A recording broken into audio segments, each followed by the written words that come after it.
நீங்கள் ஆண்டவர் அப்பான்னு கூப்பிடுறது ஒரு பெரிய விஷயம் கிடையாது. அப்பான்னு கூப்பிடுற 1000 பேரில் ஒருத்தருக்கு 1000 பொறுப்பு இருக்கணும். இந்த தகப்பனுடைய இருதயம் எப்படி இருக்கும்?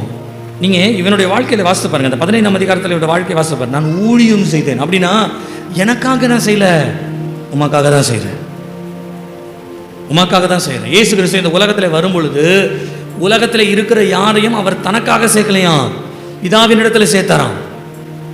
பரலோகத்திற்கு சேர்க்கிற வேலையை செய்தார். தனக்கு ஒரு கூட்டத்தை சேர்த்துக் கொள்வோ, தனக்கு ஒரு குழுவை சேர்த்துக் கொள்வதற்காக இயேசு கிறிஸ்து வரவில்லை.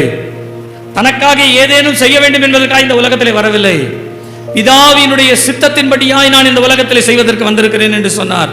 நான் சொல்லுகிறேன், தகப்பனுடைய ஊழியத்தை செய்கிற பிள்ளைகள், அல்லது நீங்கள் உண்மையாகவே தகப்பனுடைய பிள்ளைகளாய் இருப்பீர்களானால், நீங்கள் தகப்பனை அறிந்து கொள்ளுகிற பிள்ளைகளாய் இருப்பீர்களானால், உங்க வேலையை பார்க்கலாம் உங்க தகப்பனுடைய வேலையை நீங்க கவனிப்பீங்க. 12வது வயதுல இயேசு கிறிஸ்து அதை தான் சொன்னாரு, நீங்கள் ஏன் என்னை தேடுகிறீர்கள், என் பிதாவிற்கு அடுத்தவைகளை.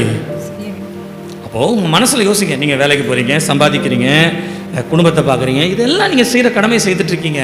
ஆனால் இந்த கடமைக்குள்ளே மறைந்திருக்கிற ஒரு காரியம் இருக்கு. என்னென்னா, பிதாவை அறிந்து நடக்கின்ற, தேவனை அறிந்து நடக்கிற ஒரு நடக்கை இதற்குள்ளே எல்லாவற்றிலும் இருக்கிறது.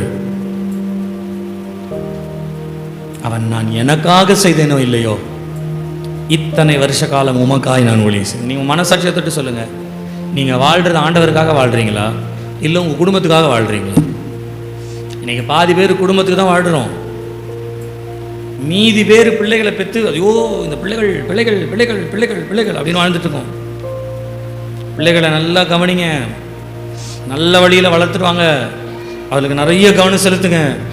ஆனால் ஒன்று தெரிஞ்சுக்கங்க, இதை பார்க்கிலும் நம்முடைய பரலோக தகப்பன் சொல்லுகிறத செய்யணும், அதுதான் முக்கியம். இதை இப்படி சொல்கிறேனே, அவர் நம்ம சரியாக வளர்க்குறாருன்றதுனால தான் நம்ம பிள்ளைகளை சரியாக வளர்க்குறோம்.